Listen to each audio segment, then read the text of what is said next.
Eu entrei no jornalismo dirigindo o Diário de Minas e o Jornal de Minas. Sou publicitário, tinha uma gráfica e, em função disso, por negócio, eu fui para a área de imprensa. Mas eu já tinha dado por encerrado minhas atividades, não só em função da idade, mas em função da realidade. Eu já não estava mais me sentindo bem em Belo Horizonte, uma cidade muito grande, muito complicada. Não tem os atrativos que para mim eram importantes. Então resolvi ir para voltar para minha terra natal. Né? E fui para a Escola do Rio Branco. E para ficar lá, né? Um retorno à origem. E ocorre que nessas idas e vindas eu tive um acidente de carro. E com esse acidente de carro eu passei praticamente um ano em cima, entre uma cadeira de roda e uma cama. E eu não conhecia nada de internet, eu não conhecia nada de jornalismo online. Não conhecia nada. Não conhecia a internet, não conhecia computador, não conhecia nada. Eu não sou da geração do computador. Né? Embora tenha informatizado tanto o Diário de Minas quanto o Jornal de Minas, não jamais tinha me atraído a questão do computador. O computador era uma coisa para mim meio estranha. Mas eu no quarto, eu comecei a lidar com o computador. Falei, pô, um bom veículo de comunicação, pois o negócio é tipo exponencial, pô, um negócio muito bom, midiático. E saí procurando. Naquele tempo, há dois anos e poucos, quase 3 anos atrás, não tinha nada. Tinha a Globo tinha um pouquinho, né? Que era a Globo Online. E a Folha já tinha, o Jornal do Brasil, que já tinha bem mais tempo, mas praticamente repetia o formato, né? Não inovava nada a nível de linguagem e tal. E aí eu comecei a trabalhar em cima disso. Arrumei um programador, começamos a fazer o programa, desenvolver e tal. E montamos um novo jornal há 1 ano e meio atrás, quase 2. E aí aluguei um lugar, que era aqui, eu já estava podendo andar de muleta, e depois, posteriormente, de bengala, andando de bengala. E vi que tinha um filão muito grande, porque os jornais, vamos dizer assim, os veículos de mídia, a mídia, né, toda ela estava muito grande, né, e pesada, uma máquina pesada, custosa. E eu já tinha vivido essa realidade. Porque, vamos dizer assim, a sobrevivência de um jornal é a publicidade. Né? E o maior anunciante em Minas é o governo. Né? É uma característica muito mineira. E não é uma característica recente. Eu fui publicitário e sempre foi assim. Tem toda uma história, né? Desde a década de 50, 60. Né? E então, eu falei assim, pô, a imprensa está noticiando pouco. A questão da política, né? Tudo. Ela só está informando. Ela está muito cabresto. Isso é um filão. Porque o que ocorre é o seguinte, na falta de opção, o sujeito lê ou tem acesso àquilo que lhe é dado. Mas na opção, ele procura aquilo que informa ele com independência. Tá certo? Você pode estar aqui dentro dessa sala, ficar aqui 10 anos, mas no dia que entrar alguém com o vírus da gripe, pega a gripe em todo mundo. Isso é a liberdade de imprensa, isso é a liberdade de expressão, é inerente ao ser humano. Querer ter uma informação com uma fonte mais independente. E aí nós fomos por esse caminho, né? Procurando abordar temas que além de pouco noticiado, eram temas polêmicos, principalmente para a característica social, política do mineiro. Né? O site ele tem um cunho mais assim, de críticas mesmo ao Ministério Público, ao governador, né, Aécio Neves, salva algumas matérias. Enfim, como é que você define esse foco direcionado para assim, essas pessoas mesmo, o Valfrido Mares Guia? Porque geralmente são matérias que causam um pouco de polêmica, né, deixa maior. eu te explicar. O que ocorre é o seguinte,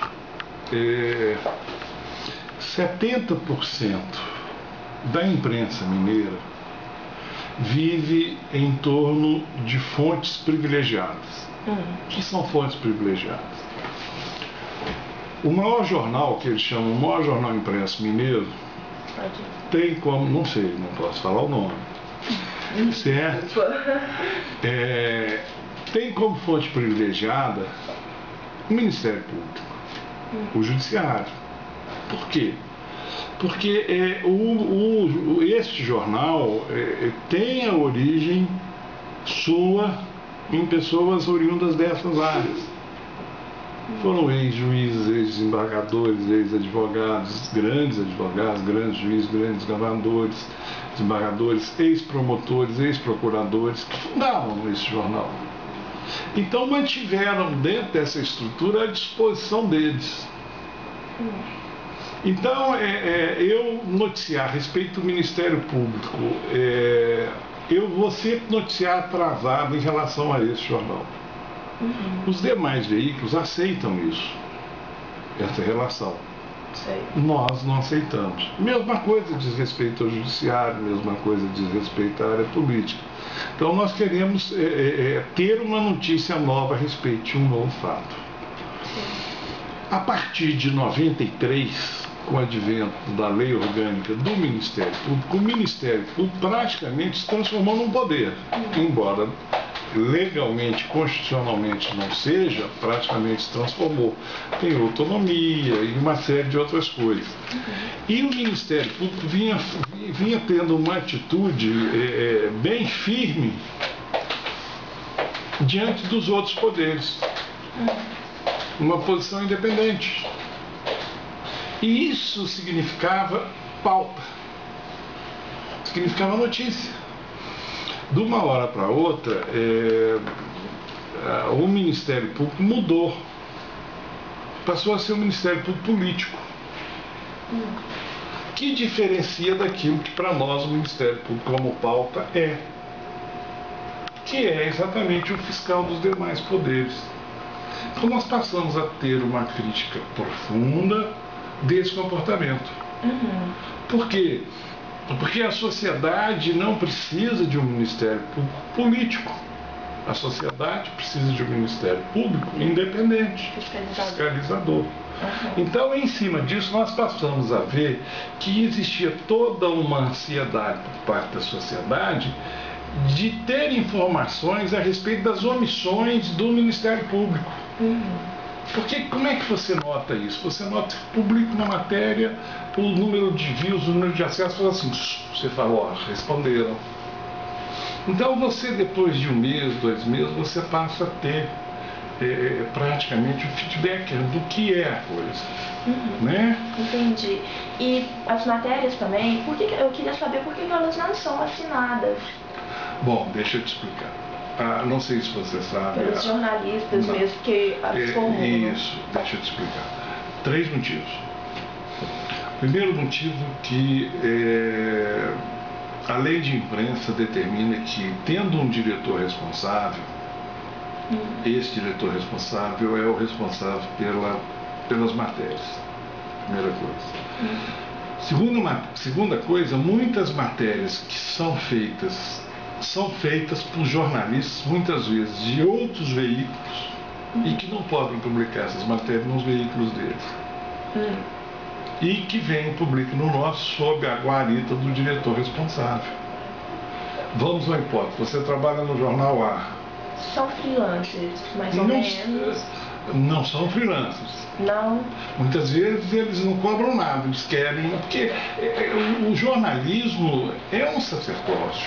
Hoje em dia não, hoje em dia eu até admito que virou uma profissão.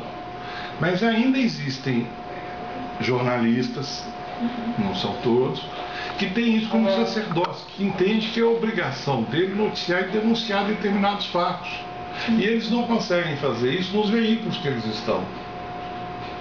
Então, muitas vezes mandam para mim, Carone, olha isso aqui, publique isso para mim. Você precisa publicar. A sociedade precisa tomar conhecimento disso. Esse, então, você afirma o segundo motivo. Mas isso que você falou, por exemplo, que a sociedade precisa saber, então você caracteriza como se fosse um dos objetivos mesmo, o propósito do site. Sim. O seu propósito ao realizar o site, né? O propósito vamos dizer assim, o objetivo e a razão de ser da imprensa é informar a sociedade. É evidente que dentro de doutrinas, né, você pode classificar o jornalismo. Só um minuto, alô?